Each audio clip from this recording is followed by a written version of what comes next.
Di video kali ini kita akan sama-sama belajar gimana caranya menganalisa iklan Facebook Cepas yang sudah dijalankan. Jadi, apa aja yang penting dan apa aja yang bisa kita lihat dari datanya. Kita akan bahas di video ini. Tapi sebelum masuk ke sana, kembali lagi bersama saya Sean Andreas dari upgraded.id. Dan di video kali ini kita akan membahas gimana cara teman-teman di sini bisa menganalisa iklan Facebook Sipas yang sudah dijalankan ya. Jadi langsung masuk aja ke layar laptop saya dan seperti biasa ini akan banyak data yang kami sensor ya. Jadi, kalau teman-teman di sini udah iklanin Facebook Sipas, itu teman-teman di sini harus custom metricnya. Nah, jadi karena metrik Sipas itu kayaknya nggak ada di template sini ya. Karena kalau teman-teman di sini kan udah disediakan banyak template ya. Cuman kayaknya kalau Sipas nggak ada ya. Jadi dia harus custom sendiri ya. Nah, jadi kan kemungkinan teman-teman nanti, "Loh kok, ini purchase-ku kok nggak muncul?" Nah, itu teman-teman harus analisa. Nah, gimana caranya teman-teman template-nya apa aja, teman-teman bisa ngikuti template yang sudah saya pakai ya. Jadi ini biasanya settingan saya, itu memudahkan saya untuk menganalisa iklannya itu performanya bagus atau enggak ya. Jadi yang pertama itu saya selalu mulai dari delivery ya. Delivery ini menandakan iklannya sedang berjalan atau tidak, apakah ada learning atau enggak, learning limited atau aktif. Action ini action ini kayaknya nggak terlalu. Amount spend amount spend di sini itu berarti teman-teman udah ngeluarin uang berapa. Reach reach di sini adalah akun yang berhasil kamu jangkau. Impression itu penayangan, ya, jadi berapa banyak iklan kamu tayangin. Biasanya kalau mau sih bisa tambahkan frekuensi di sini ya. Jadi saya tambahin frekuensi di sini, oke. CPM, di sini. CPM itu cost per 1.000 tayangan ya, cost per miles. Jadi, ya ini cuman biasanya saya buat patokan aja lah ya, kayak, lagi mahal nggak nih CPM-nya gitu.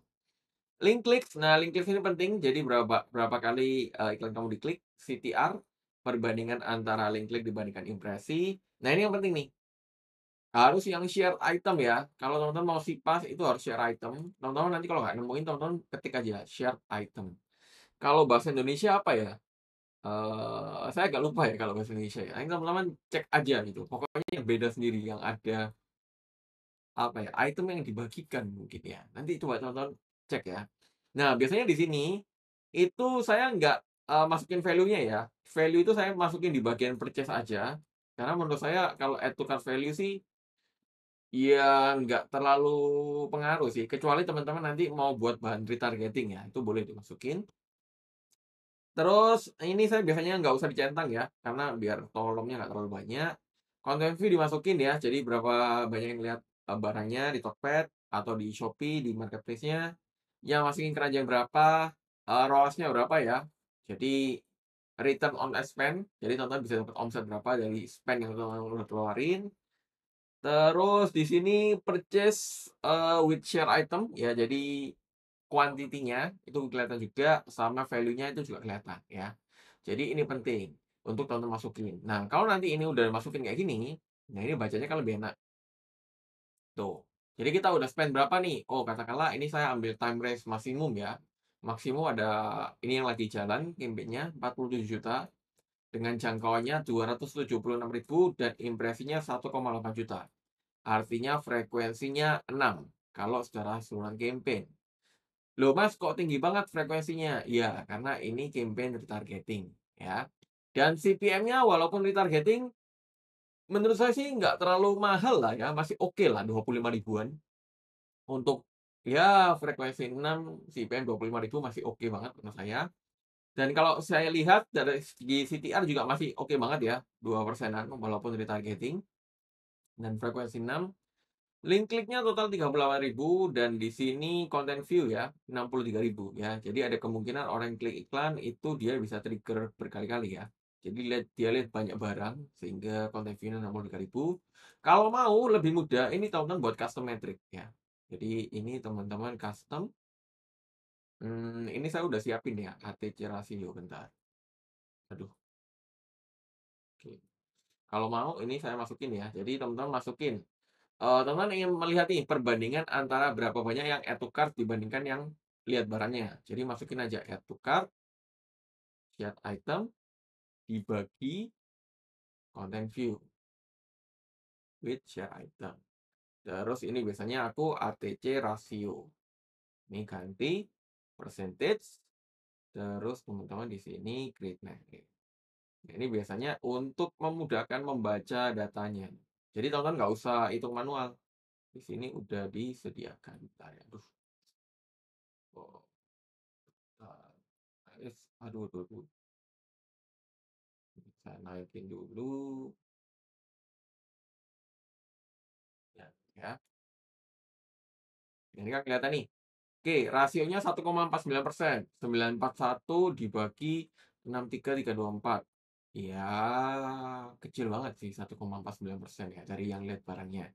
Cuman karena ini barangnya harganya lumayan mahal, menurut saya masih oke ya. Dan kalau misalkan kita hitung lagi ya, pur rasionya berapa, kita bikin custom metric lagi. Pur rasio berarti purchase with share item, purchase with share item dibagi add to cart with share item. Oke, terus di sini pur rasio. Kita di sini coba analisa pur rasio di sini. Oke. Nah, secara pur rasio menurut saya masih oke lah ya, 3%-an ya.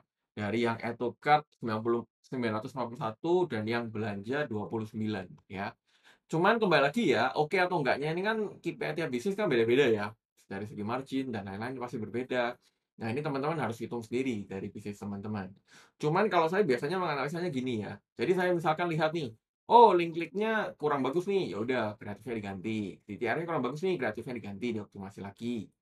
Oh misalkan, apa, katakanlah kayak add to cart-nya banyak sih, tapi kok nggak purchase ya? Ya udah kita retargeting add to cart, gitu. Oh, misalkan konten view-nya banyak nih, tapi kok nggak purchase ya? Ya udah kita retargeting view konten. Jadi, dari data yang ada ini teman-teman nanti bisa lebih gampang menganalisa. Makanya teman-teman harus setting dashboard-nya dengan rapi, sehingga teman-teman nanti gampang untuk membaca datanya. Kurang lebih teman-teman itu aja di video ini. Semoga membantu buat teman-teman di sini untuk belajar cara menganalisa iklan Facebook Sipas teman-teman. Seperti biasa kalau ada pertanyaan silahkan tulis di kolom komen dan pastikan kamu subscribe channel ini plus aktifkan loncengnya untuk dapatkan informasi terbaru seputar digital marketing, digital LC, dan digital commission untuk tingkatkan omset bisnis kamu. Itu aja di video ini, sampai jumpa di video yang